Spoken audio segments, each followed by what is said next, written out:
हाय guys, welcome again Chaudhary competition classes. तो Indian air force का जो एग्ज़ाम हुआ है अभी फ़िलहाल देखा जाए तो स्टार फर्स्ट 2020 का उसका जो एग्ज़ाम हुआ था 4 से 8 नवंबर के मध्य उसका एग्ज़ाम हुआ था। तो बहुत सारे कैंडिडेट को इंतज़ार है उसके रिजल्ट का, उसका रिजल्ट कब आएगा। तो बहुत सारे कैंडिडेट इंतज़ार कर रहे हैं, तो इंतज़ार भी होना चाहिए क्योंकि आपको पता है इसका जो एग्ज़ाम था, इस एग्ज़ाम का जो शेड्यूल था 19 से 23 मार्च के मध्य रखा गया था, लेकिन कोरोना वायरस की वजह से आपका एग्ज़ाम अभी तक नहीं कराया गया था। तो आपका मार्च में एग्ज़ाम होना था लेकिन नवंबर में पहुंच गया। तो इतना अच्छा खासा आपको समय भी मिल गया था तैयारी करने का। तो बहुत सारे कैंडिडेट ने तैयारी छोड़ भी दी थी, और लेकिन बहुत सारे कैंडिडेट ऐसे थे जिन्होंने अपनी तैयारी को नहीं छोड़ा था, अपने तैयारी कर ही रहे थे। बहुत सारे कैंडिडेट बोल रहे थे एग्ज़ाम कैंसिल हो जाएगा, अब इसका एग्ज़ाम नहीं होगा। तो वो कैंडिडेट मात खाए, और जो कैंडिडेट लगातार फिर अपना तैयारी करते रहे, अपना फोकस करते रहे, जिन कैंडिडेट का उस सब्जेक्ट में अपना कमज़ोर था उस पर उन्होंने पकड़ बनाई, और आई होप जो रिजल्ट आएगा वो उनके फेवर में ही आने वाला है।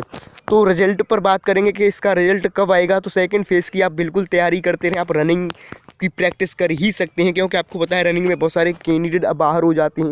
वहीं आपका पीएफटी में देखा जाए तो स्क्वाट्स, पुशअप, सिटअप, इसकी भी आप रेगुलर तैयारी कर सकते हैं। आपको अच्छा खासा समय मिल रहा है क्योंकि जब आपका रिजल्ट ओपन हो जाएगा उसके 4 से 5 दिन बाद ही आपका जो सेकंड फेज़ है प्रारंभ हो जाएगा। बहुत सारे कैंडिडेट पूछते हैं कि रिजल्ट के कितने बाद सेकंड फेज़ प्रारंभ हो जाता है, तो मैंने आपको बता ही दिया 4 से 5 दिन बाद आपका सेकंड फेज़ प्रारंभ हो जाएगा। तो वहीं बात करें तो रिजल्ट कब आएगा, तो इंडियन एयरफोर्स ने अब तक जितना भी एक्सपीरियंस देखा जाए तो जितने भी ऑनलाइन एग्जामिनेशन कराई गई इंडियन एयरफोर्स द्वारा, तो करीब करीब 15 से 20 दिन बाद इसका जो इंडियन एयरफोर्स का जो रिजल्ट होता है वो शो कर दिया जाता है जब आपका फर्स्ट फेज़ हो जाता है। तो सेकंड फेज़ के जो एडमिट कार्ड हैं 15 से 20 दिन बाद शो कर दिए जाते हैं। जिन कैंडिडेट का कट ऑफ में नाम होता है उनका सेकंड फेज़ प्रारंभ हो जाता है, उनका सेकंड फेज़ के जो एडमिट कार्ड हैं इंडियन एयरफोर्स द्वारा शो कर दिए जाते हैं, और जो कट ऑफ में नहीं आते हैं तो उनका कोई इंडियन एयरफोर्स द्वारा सेकंड फेज़ का एडमिट कार्ड नहीं निकाला जाता है। तो मैं आपको एग्जैक्ट डेट बताने की कोशिश करूँगा कि इंडियन एयरफोर्स का जो रिजल्ट है कब तक आ जाएगा। जैसा कि आपको मालूम है इस बार जो एग्ज़ाम है ये जो सेकंड इनटेक का है, लेकिन फर्स्ट इनटेक का ही एग्ज़ाम हुआ है। तो सितंबर माह में होता था लेकिन अब कब हुआ है, नवंबर में। तो आपका वैसे ही देखा जाए तो 1.5 से 2 महीने वैसे ही लेट एग्ज़ाम हुआ है। तो इसको लेकर देखा जाए तो इंडियन एयरफोर्स वाले बहुत ही जल्द अपना रिजल्ट शो करेंगे क्योंकि उनको 30 अप्रैल को अपना PSL भी पब्लिश करना है। इसके बाद आपका जो सेकंड फेज़ होगा, सेकंड फेज़ के बाद आपका मेडिकल भी होना है, और जो मेडिकल में जिन कैंडिडेट को रेड कार्ड मिल जाएगा उनका फिर से रीमेडिकल होगा। तो इसमें अच्छा खासा समय लग जाएगा। तो बहुत सारी वो देखें तो फास्ट प्रोसेस करेंगे। तो मैं आपको बता चलूँ आपका जो रिजल्ट है इस माह के 25 तारीख तक शो कर दिया जाएगा, अर्थात 25 नवंबर तक आपका जो रिजल्ट है इंडियन एयरफोर्स की ऑफिशियल वेबसाइट पर देखने को मिल जाएगा। तो 25 नवंबर तक आपका जो रिजल्ट है आ ही जाएगा। तो आप बिल्कुल निश्चिंत होकर अपनी तैयारी करते रहें, जिससे कि आप जब अपना सेकंड फेज़ देने जाओ तो वहाँ किसी भी प्रॉब्लम का आपको सामना ना करना पड़े।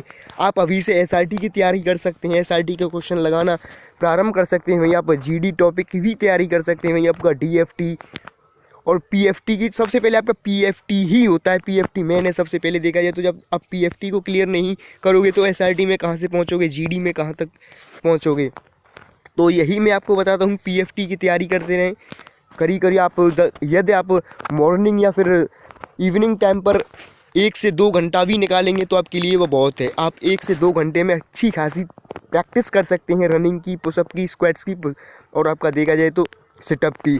तो आपको वहाँ किसी भी प्रॉब्लम का आई होप सामना नहीं करना पड़ेगा यदि आप अभी से तैयारी प्रारंभ कर दोगे PFT की, क्योंकि PFT में एक लार्ज नंबर देखने को मिल रहा है। बहुत सारे कैंडिडेट बाहर हो जाते हैं, और बहुत सारे कैंडिडेट को तो पुशअप ही लगानी नहीं आती हैं, 1 से 2 पुशअप लगाकर ही गिर जाते हैं।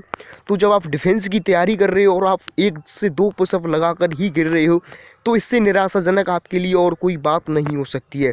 तो आप बिल्कुल प्रैक्टिस करें।